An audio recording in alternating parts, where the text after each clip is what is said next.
So guys यहां पर बात करेंगे 25,000 करोड़ के एक घोटाले के बारे में। रोशनी अधिनियम घोटाला के नाम से ये जाना जा रहा है या फिर सिंपल रोशनी घोटाला के नाम से ये हम लोग को देखने को मिल रहा है।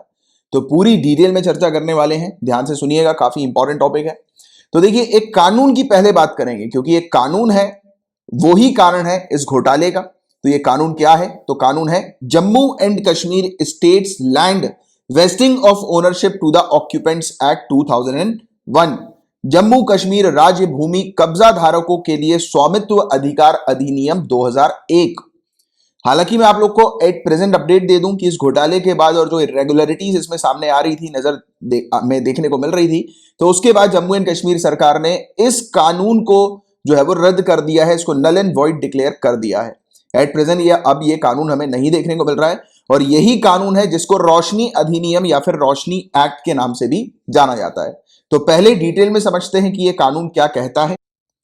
तो देखिए गाइस, ये कानून लाया गया था 2001 में। उस समय जम्मू एंड कश्मीर के अंदर फारूक अब्दुल्ला की सरकार थी, चीफ मिनिस्टर फारूक अब्दुल्ला थे। तो ये कानून ये कहता है कि जो भी लोग इलीगल तौर से जम्मू एंड कश्मीर में रह रहे थे, जम्मू एंड कश्मीर की जमीन के ऊपर उन्होंने इलीगल कब्जा किया हुआ था, राइट, यानी कि जमीन के कागजात उनके पास नहीं थे, जमीन की ओनरशिप उनके पास नहीं थी, बट फिर भी वो जमीन के ऊपर कब्जा करके रह रहे थे, तो ऐसे लोगों को उस जमीन की ओनरशिप ग्रांट की जाएगी, राइट। सिर्फ उनको मतलब एक कंडीशन ये थी कि 1990 की कट ऑफ ईयर जो रखा गया था वो 1990 रखा गया था कि इस ईयर से, इस साल से पहले जिन भी लोगों ने इलीगल तौर से कब्जा किया हुआ था जमीन के ऊपर और वो रह रहे थे, तो ऐसे लोगों को वो जो जमीन है उसकी ओनरशिप मिल जाएगी, यानी कि उनके नाम पर, यानी कि जो कब्जा धारक थे उन्हीं के नाम पर ये जमीन हो जाएगी। तो ये कानून लाया गया था। फिर बाद में इस कानून के अंदर अमेंडमेंट्स हुए और अमेंडमेंट के चलते देखा गया कि ये जो कट ऑफ डेट जो 1990 रखी गई थी, कट ऑफ ईयर, कि इससे पहले जो भी लोग रह रहे हैं लीगल तौर से, लीगल कब्जा किया हुआ है जमीन के ऊपर, तो ऐसे लोगों को उस जमीन की ओनरशिप मिल जाएगी। तो उसमें 1990 थी कट ऑफ ईयर, इस कट ऑफ ईयर को बढ़ाकर 2004 कर दिया गया, फिर बाद में जाकर बढ़ाकर 2007 कर दिया गया, राइट। तो जब ये अमेंडमेंट्स हो रहे थे तो उसी बीच अथॉरिटीज ने थोड़ी जांच करी और जांच के थ्रू ये चीज भी सामने आ रही थी कि काफी सारे ब्यूरोक्रेट्स का नाम सामने आ रहा था, काफी सारे ऐसे अधिकारियों का नाम सामने आ रहा था, मंत्रियों का नाम सामने आ रहा था, मिनिस्टर्स का नाम सामने आ रहा था, जिन लोगों ने ये जमीन जो है, यानी कि जो जमीन अलॉट की जानी थी इंक्रोचर्स के नाम पर, यानी कि जिन्होंने कब्जा किया था उनके नाम पर, वो जमीन ब्यूरोक्रेट्स के नाम पर जा रही थी। तो ये हम घोटाला देख रहे हैं एक बड़ा, राइट, कि ब्यूरोक्रेट जो है वो अपनी पावर का इस्तेमाल करते हुए जमीन को अपने कंट्रोल में कर रहे थे। इसके अलावा पता है एक अमेंडमेंट और भी सामने आया। वो अमेंडमेंट ये था कि सरकार ने ये कहा कि एग्रीकल्चरल लैंड की ओनरशिप फार्मर्स को प्रोवाइड की जाएगी फ्री ऑफ कॉस्ट में, और उनसे सिर्फ डॉक्यूमेंटेशन फीस ली जाएगी, वो भी सिर्फ 100 रुपए एक कनाल की। कनाल मतलब 4,500 स्क्वायर फीट के आसपास का एरिया होता है एक कनाल। तो इतने बड़े एरिया के लिए सिर्फ जो फीस चार्ज की जा रही थी वो 100 रुपए ही की जा रही थी।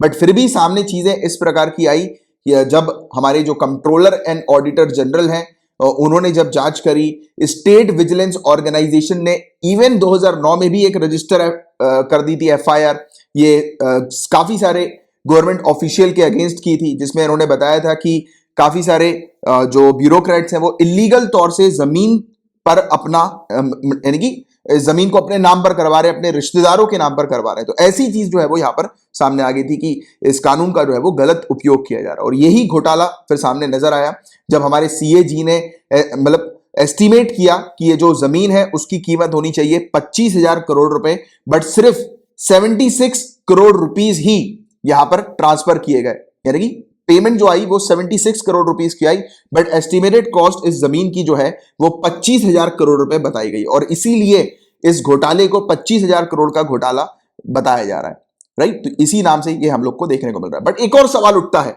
कि इस कानून को रोशनी एक्ट क्यों कहते हैं, रोशनी अधिनियम क्यों कहते हैं।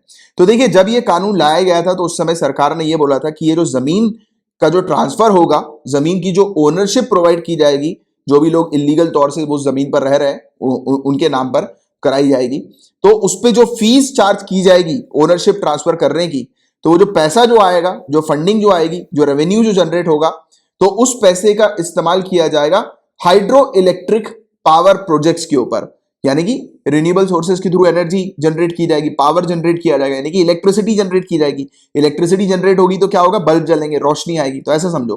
तो इसीलिए इसका नाम जो रख दिया गया वो रोशनी अधिनियम रख दिया गया, क्योंकि इससे आने वाले पैसे का इस्तेमाल होना था हाइड्रो इलेक्ट्रिक प्रोजेक्ट्स में, और हाइड्रो इलेक्ट्रिक प्रोजेक्ट्स के थ्रू घर घर में बिजली जाती, इलेक्ट्रिसिटी जाती, और इलेक्ट्रिसिटी आती तो रोशनी हमें देखने को मिलती है, राइट। तो ये वजह है रोशनी इसके नाम की। तो ये रोशनी क्यों नाम पड़ा, तो उसका भी एक अच्छा आपको आइडिया होना चाहिए, जानकारी होनी चाहिए। तो ये था पूरा ओवरऑल टॉपिक। और अभी का जो एट प्रेजेंट करंट जो स्टेटस है उसके बारे में भी बात कर लें। तो एक तो ये है कि जम्मू एंड कश्मीर सरकार ने इस अधिनियम को, इस कानून को नल एंड वॉइड घोषित कर दिया और कहा है कि 6 महीने के अंदर अंदर जिन भी लोगों को इस कानून के तहत जमीन ट्रांसफर की गई थी उनसे वो जमीन वापस ली जाए, पूरी जानकारी सामने रखी जाए।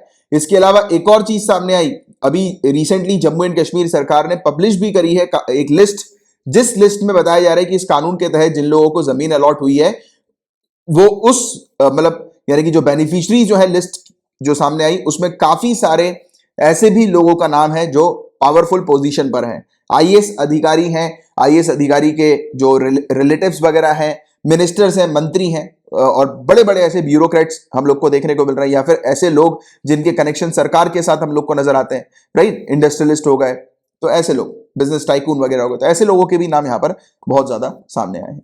और ये था पूरा ओवरऑल टॉपिक जिसकी एक आपको अंडरस्टैंडिंग होनी चाहिए थी।